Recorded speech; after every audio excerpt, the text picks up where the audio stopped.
मित्र हो नमस्कार। तिरंगा झेंडा हा आपला मान आहे, सन्मान आहे, स्वाभिमान आहे, अभिमान आहे, गर्व आहे। प्रत्येक भारतीयाला या तिरंगी झेंड्याचा अभिमान आहे, गर्व आहे। कुठल्याही क्षणी या तिरंगी झेंड्याचा अवमान होणार नाही याची दक्षता प्रत्येक भारतीय नागरिक घेतो आणि ती घ्यायलाही हवी। कुठल्याही पद्धतीने तिरंगी झेंड्याचा अवमान झाला तर तो गुन्हा ठरतो। सर्वसामान्य नागरिक असो की मग आणखी कोण कुठल्या पदावर असो, त्याच्याशी काहीही कर्तव्य नसतं, त्याच्याशी काहीही देणं घेणं नसतं। तिरंगी झेंड्याचा सन्मान बस, तिथे तडजोड नाही। तिरंगी झेंड्याचा अवमान झाला, अपमान झाला तर कोणालाही क्षमा असण्याचं काही कारण नाही। पण हे घडतंय का? आता बघा, भारतीय जनता पक्ष तर देशप्रेमाचे किती मोठे गोडवे गात असतो। आम्हीच देशप्रेमी, आम्हीच राष्ट्रप्रेमी वगैरे वगैरे।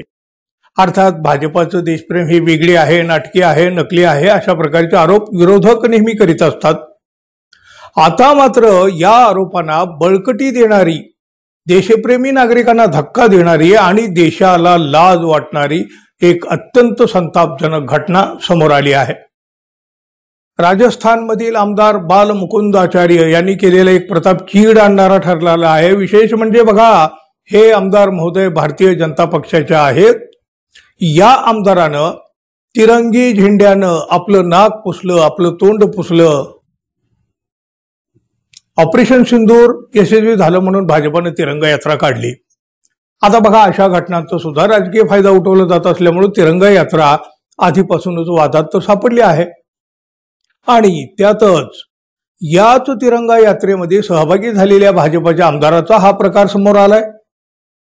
या तिरंगा यात्रेमध्ये भारताच्या तिरंगी झेंड्याचा भाजपाकडून असा अवमान केला जातोय, याचा व्हिडिओ पाहून प्रत्येक देशप्रेमी नागरिकाला धक्का बसल्याशिवाय राहत नाही।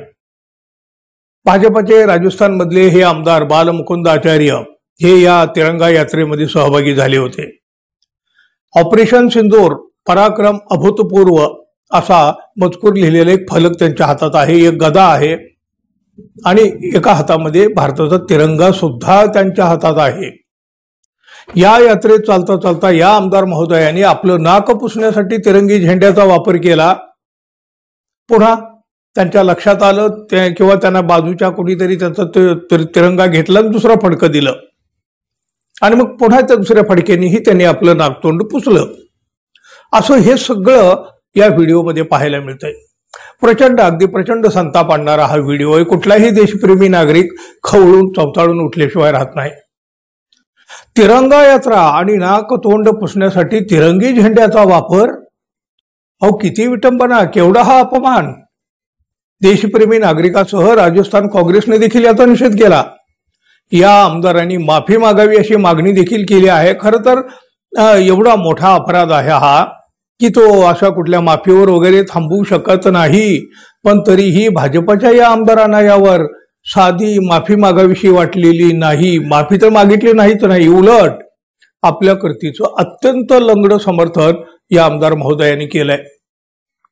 भाजपाचा आमदार आणि तिरंगा यात्रेत तिरंगी झेंड्यानं आपलं नाक पुसतो, खरं तर हे किती धक्कादायक आहे, किती लाजिरवाणं आहे, किती संतापजनक आहे। सामान्य माणसाकडून चुकून जरी असं काही झालं असतं किंवा या आमदारांच्या जागी विरोधी पक्षाचा आमदार असता तर आतापर्यंत त्याच्यावर गुन्हाही दाखल झाला असता आणि तो आपल्याला तुरुंगातही दिसला असता। पण हा पडला भाजपाचा आमदार, मग त्याच्यावर कोण गुन्हा दाखल करणार? उलट त्यांनी केलेलं समर्थनच कसं योग्य आहे हे सांगण्यासाठी अनेक जण पुढे येतील। यालाच आपण भाजपाचं देशप्रेम म्हणायचं का? तुम्हीच सांगा मित्रांनो, या प्रकाराबद्दल तुम्ही काय म्हणाल जरूर सांगा। आणि आपल्याला निषेध करायचा असेल तो निषेध देखील व्यक्त करा। आणि आपण अजून आपल्या चॅनलला सबस्क्राईब केलं नसेल तर कृपया सबस्क्राईब करावं ही अपेक्षा आहे। धन्यवाद, पुन्हा भेटू, तोपर्यंत नमस्कार।